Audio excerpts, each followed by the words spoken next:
Assalamualaikum warahmatullahi wabarakatuh. Nama saya Fikih Herlin, mahasiswa UIN Suskaryau, Prodi Ilmu Hukum, Lokal D, tahapan semester 5 dengan mata kuliah Hukum Acara Peradilan Tata Usaha Negara. Dengan kesempatan ini saya akan menerangkan terkait dari Undang-Undang Peradilan Tata Usaha Negara yang memberikan perlindungan hukum bagi masyarakat dari perbuatan pemerintah. Di antaranya terdapat 2 poin. Yang pertama, yang bertentangan dengan peraturan perundang-undangan. Yang kedua, yang bertentangan dengan azas umum pemerintahan yang baik atau AAUPB pada pasal 53 ayat 2B Undang-Undang Nomor 9 Tahun 2004. Selanjutnya, azas atau tolak ukur sah atau tidaknya suatu perbuatan pemerintah. Di dalamnya terdapat 3 poin. Yang pertama, bagi pemerintah merupakan pedoman baginya untuk melaksanakan tugasnya, atau dengan kata lain dapat dikatakan sebagai norma pemerintahan. Dengan kata lain, Bestuurnormen. Yang kedua, bagi masyarakat atau badan hukum perdata merupakan dasar alasan baginya untuk mengajukan gugatan pada sikap atau perbuatan pemerintah atau Beroepgronden. Yang ketiga, bagi hakim berfungsi sebagai dasar pengujian dari sikap atau perbuatannya pemerintah atau Toetsinggronden.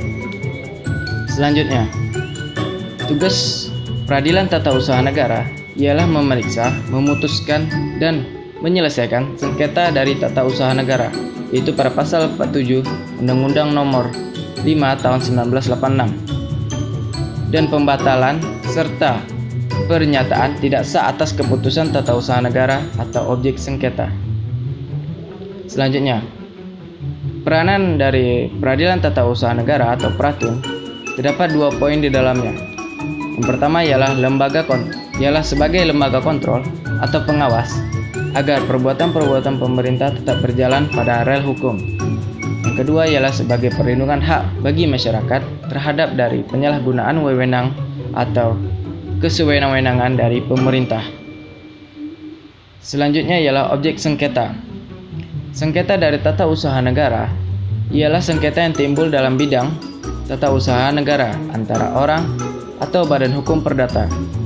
Selanjutnya, objek sengketa. Sengketa tata usaha negara ialah sengketa yang timbul dalam bidang tata usaha negara antara orang atau badan hukum perdata dengan badan hukum atau pejabat tata usaha negara, baik di pusat maupun yang berada di daerah, sebagai akibat dikeluarkannya keputusan tata usaha negara, termasuk sengketa kepegawaian berdasarkan peraturan perundang-undangan yang berlaku pada pasal 1 angka ke-10 Undang-Undang Nomor 51 Tahun 2009. Selanjutnya, objek sengketa mempunyai ciri-ciri. Di antaranya ialah 1. Penetapan harus tertulis. 2. Dikeluarkannya oleh badan atau penjabat peradilan tata usaha negara. 3. Berisi tindakan hukum tata usaha negara. 4. Berdasarkan peraturan perundang-undangan yang berlaku. 5. Bersifat konkret, individual dan final. 6. Menimbulkan akibat hukum bagi seseorang atau badan hukum perdata. Baik, cukup sekian dari saya. Lebih dan kurang saya mohon maaf. Wabillahi taufik wal hidayah. Wassalamualaikum warahmatullahi wabarakatuh.